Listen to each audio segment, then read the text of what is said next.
രാഹുൽ ഗാന്ധിയെ കോടതിയിൽ പൂട്ടാനിറങ്ങിയ ബി.ജെ.പി. നാണം കെട്ടിരിക്കുകയാണ്.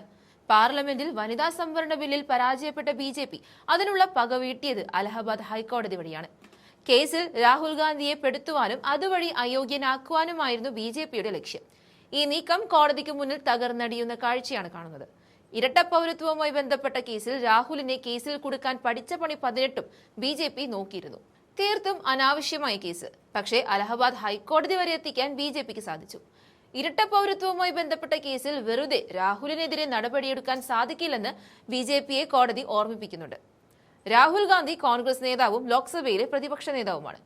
എഫ്ഐആർ ഫയൽ ചെയ്യണോ വേണ്ടയോ എന്ന കാര്യത്തിൽ അന്തിമ ഉത്തരവ് പുറപ്പെടുവിക്കുന്നതിന് മുമ്പ് രാഹുൽ ഗാന്ധിയുടെ ഭാഗം കേൾക്കേണ്ടത് അത്യാവശ്യമാണെന്ന് വ്യക്തമാക്കി അലഹബാദ് ഹൈക്കോടതിയുടെ ലക്നൌ ബെഞ്ച് നോട്ടീസ് അയച്ചിരിക്കുകയാണ്.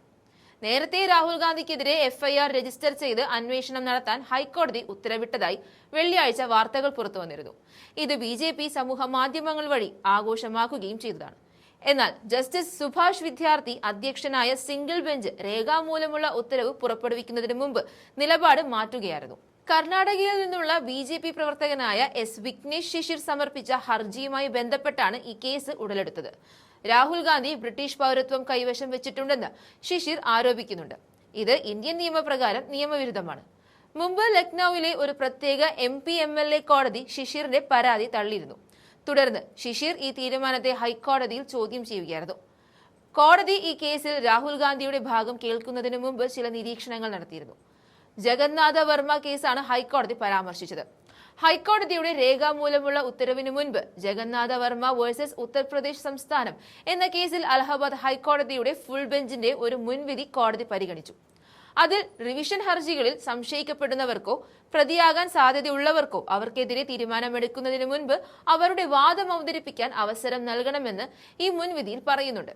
അത്തരമൊരു സാഹചര്യത്തിൽ ഇന്ത്യൻ സിവിൽ സർവീസ് കോഡിന്റെ സെക്ഷൻ 528 പ്രകാരം രാഹുൽ ഗാന്ധിക്ക് നോട്ടീസ് നൽകേണ്ടത് അത്യാവശ്യമാണെന്ന് ഹൈക്കോടതി വിധിക്കുകയായിരുന്നു. രാഹുലിനെ ഇപ്പോൾ തന്നെ മൂക്കിൽ കയറ്റുമെന്ന ചിന്തയിൽ നിന്ന് ബി.ജെ.പിക്ക് കനത്ത തിരിച്ചടിയായിരിക്കുകയാണ് ഈ ഉത്തരവ്.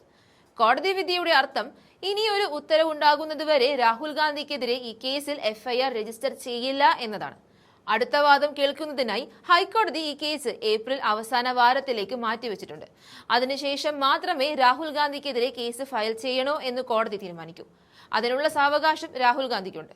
എന്നിട്ടാണ് ബി.ജെ.പിക്കാർ രാഹുലിനെ കോടതി വിഴുങ്ങി എന്ന രീതിയിൽ വാർത്തകൾ നൽകുകയും അത് ആഘോഷിക്കുകയും ചെയ്തത്.